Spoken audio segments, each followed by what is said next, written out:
ಎಲ್ಲರಿಗೂ ನಮಸ್ಕಾರ. ಈ ಪಾಠ್ಯ ವಿಡಿಯೋಸ್ಗೆ ತಮ್ಮೆಲ್ಲರನ್ನು ಸ್ವಾಗತಿಸುತ್ತಿದ್ದೇನೆ. ಇವತ್ತಿನ ಕಾರ್ಯಕ್ರಮದಲ್ಲಿ ನಾವು ರೈಟ್ ಟು ಈಕ್ವಾಲಿಟಿ, ಫಂಡಮೆಂಟಲ್ ರೈಟ್ಸಲ್ಲಿ ರೈಟ್ ಟು ಈಕ್ವಾಲಿಟಿ ಆರ್ಟಿಕಲ್ 14ಇಂದ 18ವರೆಗೂ ತಿಳ್ಕೊತೀವಿ. ರೈಟ್ ಟು ಈಕ್ವಾಲಿಟಿ ಅಂದರೆ ಏನು? ಅರ್ಹತೆಗೆ ಹಕ್ಕು ಅಂತ ಅರ್ಥ. ಸೊ ಪಾರ್ಟ್ 3 ಆಫ್ ದಿ ಕಾನ್ಸ್ಟಿಟ್ಯೂಷನಲ್ಲಿ ಆರ್ಟಿಕಲ್ಸ್ 14ಇಂದ ಹಿಡಿದು ಆರ್ಟಿಕಲ್ 18ವರೆಗೂ ರೈಟ್ ಟು ಈಕ್ವಾಲಿಟಿ ಡೀಲ್ ಮಾಡ್ತೈತಿ. ಸೊ ಇವತ್ತು ಈ ಪರ್ಟಿಕ್ಯುಲರ್ ಸೆಷನಲ್ಲಿ ನಾವು ಆರ್ಟಿಕಲ್ 14ಇಂದ 18 ಬಗ್ಗೆ ಸಂಪೂರ್ಣವಾಗಿ ಮಾಹಿತಿಯನ್ನು ಪಡ್ಕೊಳ್ಳೋಣ. ಬನ್ನಿ. ಆರ್ಟಿಕಲ್ 14. ಸೊ ಆರ್ಟಿಕಲ್ 14 ಏನು ಹೇಳ್ತೈತೆ ಅಂದರೆ equality before law and equal protection of loss, ಅಂದರೆ ಕಾನೂನಿಗಿನ ಮುಂಚೆ ಎಲ್ಲರಿಗೂ ಸಮಾನತೆ, ಎಲ್ಲರೂ ಸಮಾನವಾಗಿ ಟ್ರೀಟ್ ಮಾಡ್ತಾರೆ. ಮತ್ತು ಈಕ್ವಲ್ ಪ್ರೊಟೆಕ್ಷನ್ ಆಫ್ ಲಾಸ್ ಅಂದರೆ ಕಾನೂನುಗಳ ಸಮಾನ ರಕ್ಷಣೆ, ಕಾನೂನನ್ನು ಸಮಾನವಾಗಿ ರಕ್ಷಣೆ ಮಾಡ್ತಾರೆ, ಎಲ್ಲರಿಗೂ ಸಮಾನವಾಗಿ ಸಿಗಬೇಕಂತ ರಕ್ಷಣೆ ಮಾಡ್ತಾರೆ. ಅದು ಈಕ್ವಲ್ ಪ್ರೊಟೆಕ್ಷನ್ ಆಫ್ ಲಾಸ್ ಎಂದು ಕರೆಯುತ್ತಾರೆ. ಆರ್ಟಿಕಲ್ 14 ಅಂದರೆ ಏನು? Equality before law and equal protection of loss ಅಂತ ಅರ್ಥ. ಸೊ ಈ ಆರ್ಟಿಕಲ್ 14ರ ಪ್ರಕಾರ ರಾಜ್ಯವು ಯಾವುದೇ ವ್ಯಕ್ತಿಗೆ ಕಾನೂನಿನ ಮುಂದೆ ಸಮಾನತೆಯನ್ನು ಅಥವಾ ಭಾರತದ ಭೂಪ್ರದೇಶದೊಳಗಿನ ಕಾನೂನುಗಳ ಸಮಾನ ರಕ್ಷಣೆಯನ್ನು ಯಾವುದೇ ಕಾರಣಕ್ಕಾಗಿ ನಿರಾಕರಿಸುವುದಿಲ್ಲ. ಸೊ ಆರ್ಟಿಕಲ್ 14 ಅನ್ನೋದು ನಾಗರಿಕರು ಅಥವಾ ವಿದೇಶಿಯರು ಎಲ್ಲ ವ್ಯಕ್ತಿಗಳಿಗೆ ಹಕ್ಕುಗಳನ್ನು ನೀಡುತ್ತದೆ. ಅಂದರೆ ಈ ಒಂದು provision it confess rights on all persons. ಅಂದರೆ ಆಲ್ ಪರ್ಸನ್ಸ್ ಅಂದರೆ ಏನರ್ಥ? ಪರ್ಸನ್ಸ್ ಅಂದ್ರೆ ಮುಗೀತು, ಸಿಟಿಸನ್ಸ್ ಆಗಲಿ ಫಾರಿನರ್ಸ್ ಆಗಲಿ ಎಲ್ಲರನ್ನೂ ಕೂಡ ಈಕ್ವಲ್ ಆಗಿ ಟ್ರೀಟ್ ಮಾಡೋಕ್ಕಂತ ಒಂದು ಪದ ಅದು ಪರ್ಸನ್ಸ್ ಅನ್ನೋದು. ಸಿಟಿಸನ್ಸ್ ಆಗಿ ಸ್ಪೆಸಿಫಿಕ್ ಆಗಿ ಕೊಟ್ಟರೆ ಬರೀ ನಮ್ಮ ದೇಶದ ನಾಗರಿಕರಷ್ಟೇ, ಇಲ್ಲ ಫಾರಿನರ್ಸ್ ಅಥವಾ ಏಲಿಯನ್ಸ್ ಅಂತ ಕೊಟ್ಟರೆ ವಿದೇಶಿಯರು ಮಾತ್ರ ಅಂತ ಅರ್ಥ. ಇಲ್ಲಿ ಪರ್ಸನ್ಸ್ ಅಂತ ಮೆನ್ಷನ್ ಮಾಡಿದ್ದಾರೆ. ಸೊ ಪರ್ಸನ್ಸ್ ಅಂತ ಮೆನ್ಷನ್ ಮಾಡಿದಾಗ ನಾಗರಿಕರು ಮತ್ತು ವಿದೇಶಿಯರು ಇಬ್ಬರು ಸೇರಿ ಪರ್ಸನ್ಸ್ ಅಂತ ಕರೆಯಲಾಗಿದ್ದಾರೆ. ಅಲ್ಲದೆ ಇಲ್ಲಿ ಪರ್ಸನ್ ಅಥವಾ ವ್ಯಕ್ತಿ ಅನ್ನೋ ಪದವನ್ನು ಸೂಚಿಸಿದ್ದಾರೆ ಆರ್ಟಿಕಲ್ 14ರಲ್ಲಿ. ಸೊ ಇದರ ಅರ್ಥವೇನೆಂದರೆ ಇದರ ಅರ್ಥ ಒಳಗೊಂಡಿದ್ದ ಅರ್ಥ ಏನೆಂದರೆ ಕಾರ್ಪೊರೇಷನ್ಸ್ನ ಇನ್ಕ್ಲೂಡ್ ಮಾಡ್ತೈತಿ, ರಿಜಿಸ್ಟರ್ ಆಗಿರೋ ಕಂಪನೀಸ್ ಅಥವಾ ಸೊಸೈಟಿನ ಕೂಡ ಏನಂತಾರ ಸಂಘಗಳು ಅಂತಾರಲ್ವ, ಅದನ್ನು ಕೂಡ ಇನ್ಕ್ಲೂಡ್ ಮಾಡ್ತೈತಿ. ಮತ್ತು ಯಾವುದೇ ರೀತಿಯ ಕಾನೂನಿನ ವ್ಯಕ್ತಿಯನ್ನು ಕೂಡ ಈ ಆರ್ಟಿಕಲ್ 14ರಲ್ಲಿ ಇನ್ಕ್ಲೂಡ್ ಮಾಡಲಾಗಿದೆ. ಈಕ್ವಾಲಿಟಿ ಬಿಫೋರ್ ಲಾ ಅಂದರೆ ಕಾನೂನಿನ ಮುಂದೆ ಸಮಾನತೆ ಎಂಬ ಈ ಪರಿಕಲ್ಪನೆಯನ್ನು ಬ್ರಿಟಿಷ್ ಮೂಲಧಾರವಾಗಿದೆ. ಸೊ ಇದನ್ನು ಬ್ರಿಟಿಷ್ ಒರಿಜಿನಿಂದ ಈ ಕಾನ್ಸೆಪ್ಟನ್ನು ಭಾರತ ಅಡಾಪ್ಟ್ ಮಾಡಿಕೊಂಡಿದೆ. ಮತ್ತೊಂದು ಈಕ್ವಲ್ ಪ್ರೊಟೆಕ್ಷನ್ ಆಫ್ ಲಾಸ್. ಈ ಒಂದು ಕಾನ್ಸೆಪ್ಟನ್ನು ಅಮೇರಿಕಾದ ಯುನೈಟೆಡ್ ಸ್ಟೇಟ್ಸ್ ಆಫ್ ಅಮೇರಿಕಾದ ಸಂವಿಧಾನದಿಂದ ತೆಗೆದುಕೊಳ್ಳಲಾಗಿದೆ. ಸೊ ಇದು ಆರ್ಟಿಕಲ್ 14 ಆಗಿದೆ. ಇವಾಗ ಆರ್ಟಿಕಲ್ 15ರ ಬಗ್ಗೆ ತಿಳ್ಕೊಳ್ಳೋಣ ಬನ್ನಿ. Article 15 prohibition of discrimination on certain grounds, ಅಂದರೆ ಕೆಲವು ವಿಷಯಗಳಲ್ಲಿ ತಾರತಮ್ಯವನ್ನು ನಿಷೇಧಿಸುವುದು ಎಂದರ್ಥ. ಈ ತಾರತಮ್ಯ ಎಂದರೆ ಡಿಸ್ಕ್ರಿಮಿನೇಷನ್ ಎಂದು ಇಂಗ್ಲಿಷ್ ಭಾಷೆಯಲ್ಲಿ ಕರೆಯುತ್ತಾರೆ. ನಿಷೇಧಿಸುವುದು ಅಂದರೆ ಪ್ರಾಹಿಬಿಷನ್ ಎಂದರ್ಥ. ಸರ್ಟೇನ್ ಗ್ರೌಂಡ್ಸ್ ಅಂದರೆ ಕೆಲವು ವಿಷಯಗಳಲ್ಲಿ ಎಂದರ್ಥ. ಸೊ ಕೆಲವು ವಿಷಯಗಳಲ್ಲಿ ಈ ಡಿಸ್ಕ್ರಿಮಿನೇಷನ್ ಅನ್ನೋದನ್ನ ಪ್ರಾಹಿಬಿಟ್ ಮಾಡ್ತಾರೆ. ಪ್ರಾಹಿಬಿಟ್ ಮಾಡೋದೇ ಆರ್ಟಿಕಲ್ 15 ಆಗಿದೆ. ಆರ್ಟಿಕಲ್ 15ರ ಪ್ರಕಾರ ರಾಜ್ಯವು ಯಾವುದೇ ನಾಗರಿಕರ ವಿರುದ್ಧ ತಾರತಮ್ಯ ಮಾಡಬಾರದು ಎಂದು ಹೇಳಿದೆ. ಅಂದರೆ ಯಾವ್ಯಾವ ವಿಷಯಗಳಲ್ಲಿ ಅಂದರೆ ಧರ್ಮ, ಜನಾಂಗ, ಜಾತಿ, ಲಿಂಗ ಅಥವಾ ಜನ್ಮ ಸ್ಥಳವನ್ನು ಮಾತ್ರ ಆಧರಿಸಿದೆ. ಸೊ ಇಲ್ಲಿ ನೀವು ನೋಡಿದರೆ ನಾಗರಿಕರಿಗೆ ಒಂದು ಸ್ಪೆಷಲ್ ಆಗಿ ಮೆನ್ಷನ್ ಮಾಡಿದ್ದಾರೆ. ಅಂದರೆ ನಾಗರಿಕರೆಂದರೆ ಸಿಟಿಸನ್ಸ್ ಆಫ್ ಇಂಡಿಯಾ, ಇವರಿಗೆ ಮಾತ್ರ ತಾರತಮ್ಯ ಮಾಡಬಾರ್ದು. ಎಂಥ ವಿಷಯದಲ್ಲಿ? ಧರ್ಮ ಅಂದರೆ ರಿಲಿಜನ್ ಅಂತ ಕರೆಯುತ್ತೇವಲ್ವಾ, ಧರ್ಮ. ಜನಾಂಗ ಅಂದರೆ ರೇಸ್ ಅಂದರೆ ಕೆಲವೊಬ್ಬರು ಫೇರ್ ಆಗಿರ್ತಾರೆ, ಅಂದರೆ ಕಪ್ಪಗಿರ್ತಾರೆ, ಕೆಲವೊಬ್ರು ಬಿಳಿ ಕಲರ್ ಇರ್ತಾರೆ, ಕೆಲವೊಬ್ರು ಗೋಧಿ ಕಲರ್ ಇರ್ತಾರೆ. ಸೊ ಇಂಥ ಒಂದು ಕಲರ್ ಡಿಫ್ರೆನ್ಷಿಯೇಟ್ ಮಾಡಬಾರ್ದು ಅಂತೇಳಿ ಹೇಳ್ತಾರೆ, ಅದನ್ನು ರೇಸ್ ಅಂತ ಕರೆಯುತ್ತಾರೆ. ಮತ್ತೊಂದು ಬಂದ್ಬಿಟ್ಟು ಜಾತಿ. ನಾವು ಕ್ಯಾಸ್ಟ್ ಅಂತ ಏನು ಕರಿತೀವಲ್ವ ಅದು ಜಾತಿ. ಮತ್ತು ಲಿಂಗ, ಇದು ಸೆಕ್ಸ್. ಹುಡುಗನ ಹುಡುಗಿನ ಅಥವಾ ಟ್ರಾನ್ಸ್ಜೆಂಡರ ಯಾವುದೇ ಒಂದು ಭೇದವನ್ನು ಮಾಡಬಾರ್ದು ಎಂದು ಆರ್ಟಿಕಲ್ 15 ಮೆನ್ಷನ್ ಮಾಡಿದ್ದಾರೆ. ಮತ್ತು ಅವರ ಜನ್ಮ ಸ್ಥಳವನ್ನು ಕೂಡ ಡಿಸ್ಕ್ರಿಮಿನೇಟ್ ಮಾಡಬಾರ್ದು. ಸೊ ಇದರಲ್ಲಿ ಏನು ಹೇಳಿದಾರಂದರೆ, ಜನ್ಮಸ್ಥಳವನ್ನು ಮಾತ್ರ ಆಧರಿಸಿದೆ. Should not discriminate only on the grounds of religion, race, caste. So ಇಲ್ಲಿ 2 ಕಠಿಣವಾದ ಪದ ಇದೆ. ಈ ಪದ ನಮಗೆ ಭಾಳ ಕನ್ಫ್ಯೂಸ್ ಮಾಡ್ತೈತಿ. ಈ ಕ್ರೂಷಿಯಲ್ ಪದ ಅಂತಾರಲ್ವ ಅದು. In the provision or discrimination and only. So ಈ ಡಿಸ್ಕ್ರಿಮಿನೇಷನ್ ಅನ್ನೋ ಪದ ಒಬ್ಬರನ್ನ ಇನ್ನೊಬ್ಬರ ಹತ್ರ ಕಂಪೇರ್ ಮಾಡೋದು ಎಂದರ್ಥ. ಸೊ ಇವಾಗ ಕಪ್ಪಗಿರೋರ್ನ ಒಂಥರ ಟ್ರೀಟ್ ಮಾಡೋದು, ಬೆಳ್ಳಗಿರೋರ್ನ ಒಂಥರ ಚೆನ್ನಾಗಿ ಟ್ರೀಟ್ ಮಾಡೋದು. ಸೊ ಇವೆಲ್ಲ ಡಿಸ್ಕ್ರಿಮಿನೇಷನ್ ಎಂದು ಕರೆಯುತ್ತಾರೆ. ಸೊ ಇದನ್ನು ಮಾಡಬಾರ್ದು, ಇಂಥ ವಿಷಯಗಳನ್ನ ಮಾಡಬಾರ್ದು ಅಂತ ಆರ್ಟಿಕಲ್ 15 ಹೇಳ್ತದೆ. ಹೈ ಕ್ಯಾಸ್ಟ್ ಇರ್ತಾರೆ, ಲೋ ಕ್ಯಾಸ್ಟ್ ಇರ್ತಾರೆ. ಹೈ ಕ್ಯಾಸ್ಟ್ ಜನಗಳನ್ನ ಒಂಥರ ಸ್ಪೆಷಲ್ ಟ್ರೀಟ್ಮೆಂಟ್ ಕೊಡ್ತಾರೆ, ಸ್ಪೆಷಲಾಗಿ ಟ್ರೀಟ್ ಮಾಡೋದು. ಇಲ್ಲ ಕ್ಯಾಸ್ಟ್ ಕಮ್ಮಿ ಇರೋರನ್ನ ಒಂಥರ ಕಮ್ಮಿ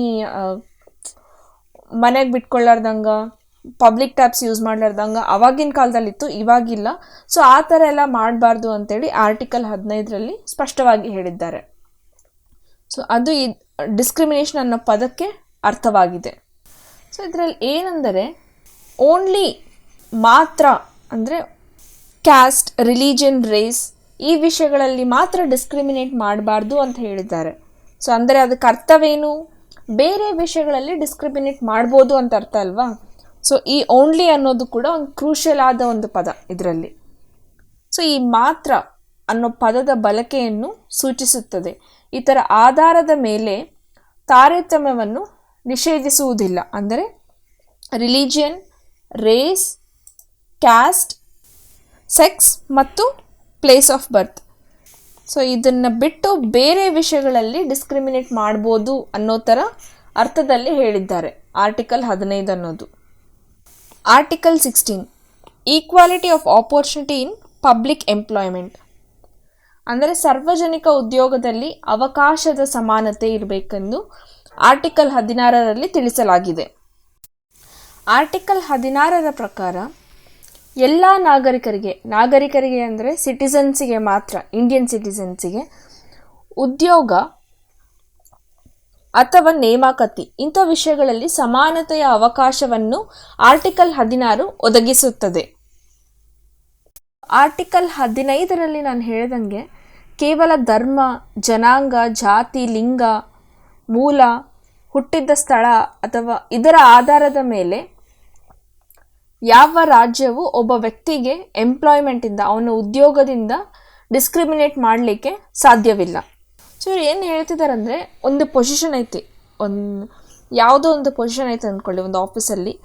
ಸೊ ಆ ಆಫೀಸಲ್ಲಿ ಈ ಒಂದು ಪರ್ಟಿಕ್ಯುಲರ್ ಪೊಸಿಷನ್ಗೆ ಬ್ರಾಹ್ಮಿನ್ಸ್ ಅಪಾಯಿಂಟ್ ಮಾಡಬೇಕು ಅಥವಾ ವೈಶ್ಯಸ್ ಅಪಾಯಿಂಟ್ ಮಾಡಬೇಕು ಅನ್ನೋ ಯಾವುದೇ ಒಂದು ರೂಲ್ಸ್ ಇರಬಾರ್ದು ಅನ್ನೋದನ್ನ ಸ್ಪೆಸಿಫೈ ಮಾಡಿ ಆರ್ಟಿಕಲ್ 16 ನಮಗೆ ತಿಳಿಸ್ಕೊಡುತ್ತಾರೆ. ಆರ್ಟಿಕಲ್ 17 ಅಬಾಲಿಷನ್ ಆಫ್ ಅನ್ಟಚಬಿಲಿಟಿ ಅಂದರೆ ಅಸ್ಪೃಶ್ಯತೆಯ ನಿರ್ಮೂಲನೆ ಅಂದರ್ಥ. ಸೊ ಅವ್ರು ಕಮ್ಮಿ ಕ್ಯಾಸ್ಟ್, ಅವ್ರನ್ನ ಮುಟ್ಕೋಬಾರ್ದು. ಅವಾಗಿನ ಕಾಲದಲ್ಲಿ ಇತ್ತು, ಅವ್ರನ್ನ ನೆರಳು ಕೂಡ ಮುಟ್ಲಾರ್ದಂಗೆ ಜನ ಓಡಾಡ್ತಿದ್ರು, ಶೂದ್ರ ಕ್ಯಾಸ್ಟ್ ಇರೋರನ್ನ. ಸೊ ಇವನ್ನೆಲ್ಲ ಅಬಾಲಿಷ್ ಮಾಡಬೇಕು ಅಂತೇಳಿ ಆರ್ಟಿಕಲ್ 17 ಕಾನ್ಸ್ಟಿಟ್ಯೂಷನಲ್ಲಿ ಹೇಳಿದ್ದಾರೆ. ಆರ್ಟಿಕಲ್ 17 ಪ್ರಕಾರ ಅನ್ಟಚಬಿಲಿಟಿಯನ್ನು ರದ್ದುಗೊಳಿಸುತ್ತದೆ ಮತ್ತು ಅದರ ಅಭ್ಯಾಸವನ್ನು ಕೂಡ ಯಾವುದೇ ರೂಪದಲ್ಲಿಯೂ ನಿಷೇಧಿಸುತ್ತದೆ. ಕಾನೂನು ಪ್ರಕಾರ ಅನ್ಟಚಬಿಲಿಟಿ ಉಂಟಾಗುವ ಯಾವುದೇ ಅಂಗವೈಕಲ್ಯವನ್ನು ಜಾರಿಗೊಳಿಸುವುದು ಅಪರಾಧವಾಗಿದೆ. ಸೊ ಈ ಅನ್ಟಚಬಿಲಿಟಿ ಎಂಬ ಪದವನ್ನು ನಮ್ಮ ಕಾನ್ಸ್ಟಿಟ್ಯೂಷನಲ್ಲಿ ಆಗಲಿ ಅಥವಾ ಯಾವುದೇ ಒಂದು ಆ್ಯಕ್ಟಲ್ಲಿ ಕೂಡ ಡಿಫೈನ್ ಮಾಡಿಲ್ಲ, ಅಂದರೆ ವ್ಯಾಖ್ಯಾನಿಸಲಾಗಿರಲಿಲ್ಲ. ಸೊ ಮೈಸೂರು ಹೈಕೋರ್ಟ್ ಈ ವಿಷಯದ ಮೇಲೆ, ಅಂದರೆ ಅನ್ಟಚಬಿಲಿಟಿ ಎಂಬ ಒಂದು ವಿಷಯದ ಮೇಲೆ ಆರ್ಟಿಕಲ್ 14ರ ಆಧಾರ ಪ್ರಕಾರ ಏನಂತ ಹೇಳಿದೆ ಅಂದರೆ, ಆರ್ಟಿಕಲ್ 17 ಅಂದರೆ ಅನ್ಟಚಬಿಲಿಟಿ ಅಲ್ಲ, ಅದು ಅವಾಗಿನ ಕಾಲದಲ್ಲಿ ಮಾಡ್ಕೊಂಬಂದಿದ್ದ ಒಂದು ಅಭ್ಯಾಸವೆಂದು ಮೈಸೂರು ಹೈಕೋರ್ಟ್ ಹೇಳಿದೆ. ಸೊ ಆರ್ಟಿಕಲ್ 17 ಇದು ಸಾಮಾಜಿಕವನ್ನು ಸೂಚಿಸುತ್ತದೆ. ಕೆಲವು ವರ್ಗದ ವ್ಯಕ್ತಿಗಳನ್ನು, ಕೆಲವು ಜಾತಿಯ ಜನರನ್ನು ಅವರ ಜನನದ ಕಾರಣದಿಂದ ಅಂಗವೈಕಲ್ಯವನ್ನು ವಿಧಿಸಲಾಗುತ್ತದೆ ಎಂದು ಹೇಳಿದೆ. ಅದರಿಂದ ಇದು ಕೆಲವು ವ್ಯಕ್ತಿಗಳ ಸಾಮಾಜಿಕ ಬಹಿಷ್ಕಾರವನ್ನು ಒಳಗೊಂಡಿರುವುದಿಲ್ಲ. ಆರ್ಟಿಕಲ್ 18 ಅಬಾಲಿಷನ್ ಆಫ್ ಟೈಟಲ್ಸ್, ಶೀರ್ಷಿಕೆಗಳ ನಿರ್ಮೂಲನೆ. ಅಂದರೆ ಆರ್ಟಿಕಲ್ 18 ಶೀರ್ಷಿಕೆಗಳನ್ನು ರದ್ದುಗೊಳಿಸುತ್ತದೆ ಮತ್ತು ಆ ನಿಟ್ಟಿನಲ್ಲಿ 4 ನಿಬಂಧನೆಗಳನ್ನು ಮಾಡುತ್ತದೆ. ಸೊ ಮಿಲಿಟರಿ ಹೊರತುಪಡಿಸಿ ಅಥವಾ ಶೈಕ್ಷಣಿಕ ವ್ಯತ್ಯಾಸ ಬಿಟ್ಟು ಉಳಿಕೆದ್ದ ಯಾವುದೇ ಒಂದು ಟೈಟಲ್ಸ್ ಆಗಲಿ ಅದನ್ನು ನೀಡಬೇಕಂದ್ರೆ, ಯಾವುದೇ ಒಂದು ಟೈಟಲ್ ಸ್ಟೇಟ್ ನೀಡಬೇಕಂದರೆ ಯಾವುದೇ ದೇಹದ ಮೇಲೆ, ನಾಗರಿಕ ಅಥವಾ ವಿದೇಶಿಯ ಮೇಲೆ ಕೊಡಬಾರ್ದು ಅಂತೇಳಿ ಈ ಆರ್ಟಿಕಲ್ 18 ಪ್ರೊಹಿಬಿಟ್ ಮಾಡುತ್ತೆ. ಸೊ ಎರಡನೇ ನಿಬಂಧನೆ ಏನೆಂದರೆ, ಭಾರತದ ಪ್ರಜೆ, ಸಿಟಿಸನ್ ಆಫ್ ಇಂಡಿಯಾ ಯಾವುದೇ ಒಂದು ವಿದೇಶಿಯರಿಂದ ಯಾವುದೇ ಶೀರ್ಷಿಕೆಯನ್ನು ಅಥವಾ ಟೈಟಲ್ಸ್ಗಳನ್ನು ಸ್ವೀಕರಿಸುವುದನ್ನು ಈ ಒಂದು ಆರ್ಟಿಕಲ್ ರೆಸ್ಟ್ರಿಕ್ಟ್ ಮಾಡುತ್ತೆ, ಪ್ರೊಹಿಬಿಟ್ ಮಾಡುತ್ತೆ, ನಿಷೇಧಿಸುತ್ತದೆ ಎಂದು ಹೇಳ್ಬೋದು.